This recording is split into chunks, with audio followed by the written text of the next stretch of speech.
अस्सलामुअलैकुम, मैं हूं शान से बुशरा खालिद और उम्मीद करती हूँ कि आप लोग बिल्कुल ठीक होंगे। और एक तरफ पाकिस्तान क्रिकेट बोर्ड ने इंग्लैंड के खिलाफ दूसरे मैच के लिए स्क्वाड अनाउंस कर दिया गया है।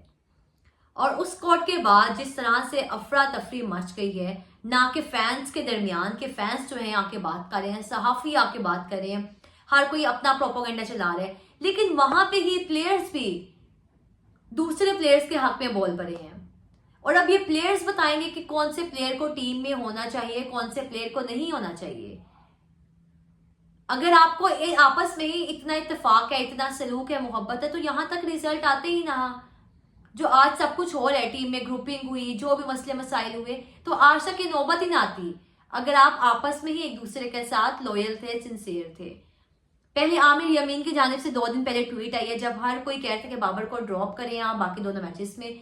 फिर उसके बाद जी आमिर जमाल ट्वीट करते हैं कि बाबर आजम तो बहुत बड़े प्लेयर हैं और बाबर को टीम से ड्रॉप नहीं होना चाहिए।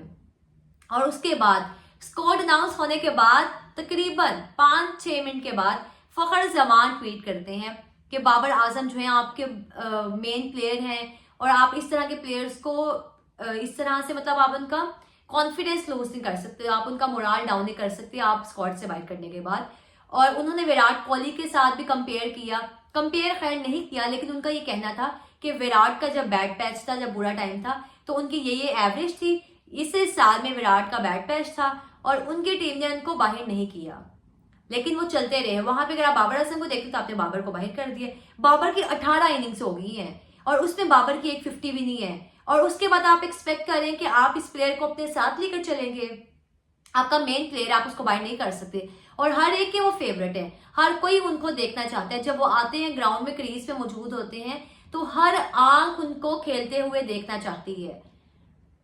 लेकिन अगर एक प्लेयर जो है वो मेंटली ब्लॉक है, इतने टाइम से आपने उसको प्रेशर दिया हुआ है, तो अब जरूरत है उनको आराम की। उनको चाहिए वो सुकून करे। अगर आपने इतना पाकिस्तान क्रिकेट बोर्ड के लिए इतना कुछ कर लिया, उसके बावजूद भी अगर आपको क्रिटिसिज्म ही देखना पड़ता है, तो आप 1-2 मैचेस में आराम ले लें और उसके बाद आप देखें रिजल्ट क्या आते हैं। क्या आपके होते हुए ठीक थे या फिर आपके बाद ठीक है। लेकिन आपकी जो जगह है वो कोई नहीं ले सकता। कप्तान बाबर आजम, देखिए आज भी जब बाबर आजम का नाम है तो कप्तान ही आता है साथ, मतलब उनको इतनी इज्जत हम लोग देते हैं। लेकिन अगर उनको एक मैच में 2 मैच में बाहर कर ही दिया गया है, तो कौन सी इतनी आफत आ गई है। लेकिन जहां तक बात है फखर जमान ने ट्वीट की कि उनको ट्वीट नहीं करनी चाहिए थी, उनका कोई काम नहीं बनता था यहाँ पे ट्वीट करने का। लेकिन फिर वही बात आती है, फिर हर कोई कहते हैं कि प्लेयर्स को भी राइट है, उनको वो भी अपनी बात आगे कर सकते हैं मीडिया पे, उनके पास भी ये फ्रीडम है इस चीज का। लेकिन जहां तक बात आती है कि अगर आप खुद खेल रहे हैं अभी टीम में, अब आपकी जरूरत नहीं है किसी प्लेयर के लिए आप आके आवाज उठाएं।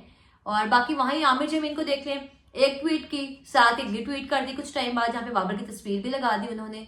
मतलब क्या है जरूरत है आप एक दूसरे को आके इस तरह सोशल मीडिया पे करें। जो चीजें हैं आपके दरमियान में वो नजर आती हैं सबको। और साथ ही शहीन शाह अफरीदी को, नसीम शाह को भी ड्रॉप कर दिया गया और सरफराज अहमद को भी बाबर आजम के साथ मुल्तान से लाहौर भेज दिया जाएगा।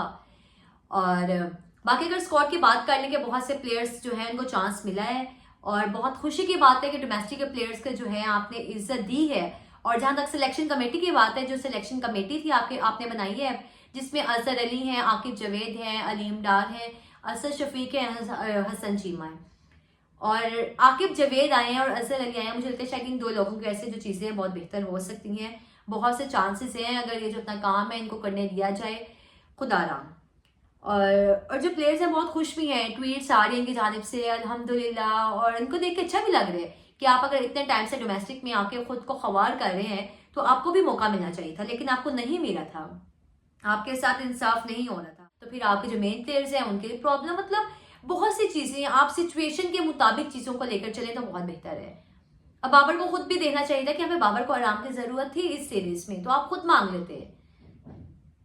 लेकिन अगर बात कर ले कि जिन प्लेयर्स को मौका मिला है, हसीबुल्ला दोबारा से हिस्सा बने हैं, मेहरान मुमताज हैं, साजिद हैं, साहिद महमूद हैं, और जी उसके अलावा हुरैरा टीम के साथ है, हुरैरा को मौका भी मिलना चाहिए। और कामरान गुलाम है, पहले भी इनको वापस भेज दिया गया कि फिटनेस के मसाइल हैं इनके, लेकिन दोबारा हिस्सा बना दिया गया है। और अब देखते हैं जो प्लेयर्स है जिनको मौका दिया गया है आया कि क्या परफॉर्म करते हैं। मोहम्मद अली भी वापस हिस्सा बने हैं, और क्या जो मेन प्लेयर्स हैं उनकी जगह पे आके अच्छा परफॉर्म करने की अहलियत रखते हैं या नहीं। अब इस मैच में देखेंगे और मुझे लगता है शायद जितने प्लेयर्स को आपने स्क्वाड का हिस्सा बनाया है प्लेइंग 11 में भी आने चाहिए और आप 2 स्पिनर्स के साथ मैच में जाएं, क्योंकि जो यहाँ तक विकेट की बात है, कंडीशन की बात है, जो पहले मैच में थी वही दूसरे वाले मैच में है। तो 2 स्पिनर्स के साथ आप जाएं, जिसमें आप देख लें जाहिद महमूद ने चैंपियंस कप में विकेटें भी ली, 10 के कितनी विकेटें थी उनकी, तीसरे नंबर पे आते हैं शायद वो। और लेकिन मुझे लगता है कि साजिद एक बेहतर ऑप्शन है। आप साजिद के साथ जाएं, आप मेहरान मुमताज के साथ जाएं, यंग टैलेंट है, यंग ब्लड है, आपने देखा उनको PSL में परफॉर्म करते हुए, चैंपियंस कप में परफॉर्म करते हुए, तो आप उन्हीं के साथ जाएं, बेहतर है। और जहां तक बात आती है बैटिंग ऑर्डर की, कामरान गुलाम जो है बाबर की अब जगह लेंगे और कामरान गुलाम एक बहुत बेहतर ऑप्शन थी आपके पास एक लंबे टाइम से, आपने उनका इस्तेमाल नहीं किया, लेकिन अब मौका आ गया है और अब उनको भी चाहिए कि आके परफॉर्म करें और बताएं, अपने आप को मनवाएं। और जहां तक बात है ओपनिंग की, तो साइम अयूब अगर परफॉर्म नहीं करे, आप उनको टीम से अगर नहीं निकाला, तो स्क्वाड से नहीं निकाला, तो आप जो है उनको आराम दे इस मैच में बेंच पे बिठाएं और हुरैरा के साथ आप इस मैच में ओपन करवाएं। हुरैरा और अब्दुल्ला शफीक के साथ आप आए और बाकी जितने प्लेयर्स हैं आप सबका इस्तेमाल करें। ठीक है, जाहिद महमूद को अगर आप बाद में इस्तेमाल करें तो कोई बात नहीं, आप तीसरे मैच में रख लें उनको, लेकिन इस मैच में आप जो आपके प्लेयर्स हैं जिनको आपने हिस्सा बनाया है और आपको लगता है कि परफॉर्म कर भी सकते हैं आके, और इन्होंने इतने टाइम से परफॉर्मेंसेस दी भी हैं डोमेस्टिक लेवल पे, तो आप उनको। और इसी के साथ अबरार को भी रिलीज कर दिया गया है स्क्वाड से। और आप खुद अंदाजा लगाएंगे, पहले मैच जब उन्होंने खेला तो उसके बाद उनकी रिपोर्ट्स आई और वो पहले से ही बीमार थे, शायद उनको डेंगू या कोरोना हुआ था और उनकी रिपोर्ट भी आ चुकी है। और बीमारी के दौरान, बुखार के दौरान, एक ऐसी कंडीशन में जब आप बैठना भी आपके लिए मुश्किल होता है और उसमें आपने उनको मैच खिला दिया है, मतलब कहाँ की मैनेजमेंट आपकी, क्या आप काम कर रहे हैं। और ये वही लोग हैं मैनेजमेंट के, जब आप इनसे मिले जाके क्रिकेट बोर्ड में तो समझते हैं शायद पता नहीं कौन सा बड़ा ओहदा है, क्रिकेट बोर्ड हमारे बाप के है, लेकिन आप काम तो करते नहीं अंदर बैठ के। और कप्तानी जो है शाद मसूद ही करेंगे और कप्तानी के हवाले से ही बातें कि शाद मसूद जो है अपने आखिरी दोनों मैच में कप्तानी करेंगे और उसके बाद उनको भी तब्दील कर दिया जाएगा। लेकिन जिस तरह पहले बात की कि आप कप्तान तब्दील करने से चीजें नहीं ठीक होंगी, हाँ अब आपने देखिए जिस तरह स्क्वाड में तब्दीलियां की हैं, प्लेयर्स को मौका दिया आपने डोमेस्टिक के जो कि डिजर्व भी करते थे, उसके बाद आपके पास जो रिजल्ट आएंगे बहुत अच्छे होंगे, बहुत उम्मीद भी है और अल्लाह करे अच्छे रिजल्ट आए, नहीं तो फिर वही बातें होंगी फैंस की जानिब से और चंद एक तबकों की जानिब से कि देखें आपने बाबर को निकाल दिया तो ये हाल है आपकी टीम का। तो बाबर के होते हुए भी आप मैच हारे थे, शहीन के होते हुए आप मैच हारे थे, नसीम के होते हुए आप मैच हारे थे। तो बहुत सी उम्मीद है कि शायद अब जो लड़के आए हैं नए, इनको चाहिए कि आकर परफॉर्म करें। और हसीबुल्ला की बात करना तो भूल गए, हसीबुल्ला को भी मिडिल ऑर्डर का हिस्सा बनाना चाहिए, उनको भी मौका मिलना चाहिए। ये नहीं कि आपने स्क्वाड का हिस्सा बना लिया लेकिन आप प्लेइंग 11 में ना लाए। इन सब प्लेयर्स को आप आजमाएं, उनकी एबिलिटी देखें कि क्या उनकी अहलियत है, क्या उनकी सलाहियत है कि किन कंडीशंस पे विकेट्स पे आके परफॉर्म वो कर सकते हैं। आप उनको आजमाएं और पहले मैच में जिस तरह से आपकी इज्जत का कबारा हुआ तो इस मैच में अगर हो जाए तो कोई बात नहीं, लेकिन आप इन प्लेयर्स को आजमाएं, आप अपने नए टैलेंट को, यंग टैलेंट को प्रमोट करें और नए लड़के तैयार करें आगे आने वाले टाइम के लिए। और जहां तक बात है रिजवान की, रिजवान जो है स्क्वाड का हिस्सा है और बहुत से लोगों की जानिब से अब यही बातें आ रही हैं कि रिजवान जो है बहुत से कार्ड्स खेलते हैं और कार्ड्स का नाम लेना है मुनासिब नहीं है और उनके थ्रू वो जो है टीम में रहते हैं। बाकी यहाँ पे बाबर के साथ ये हो गया, शहीन, नसीम, लेकिन रिजवान ने खामोशी से अपनी जगह बनाई है। रिजवान ठीक है, बहुत अच्छे इंसान है, बहुत अच्छे प्लेयर है, लेकिन इसका ये मतलब नहीं है कि शायद, लेकिन देखिए रिजवान के साथ इतना लंबा टाइम जो नाइंसाफी, तो उसके बाद तो वो किसी के लिए नहीं बोलेंगे, वो किसी के मसले में नहीं आना चाहेंगे, वो कहेंगे बस मेरी जगह टीम में बन गया तो ठीक है, मैं टीम में खेलता हूँ, बाकी बाबर सिंह का वो क्या ही करें, और वो क्या ही कर लेंगे। तो मुझे लगता है शायद अगर रिजवान ने पास में अच्छी परफॉर्मेंसेस नहीं दी, अब उनका भी टाइम है कि आके खेल लें।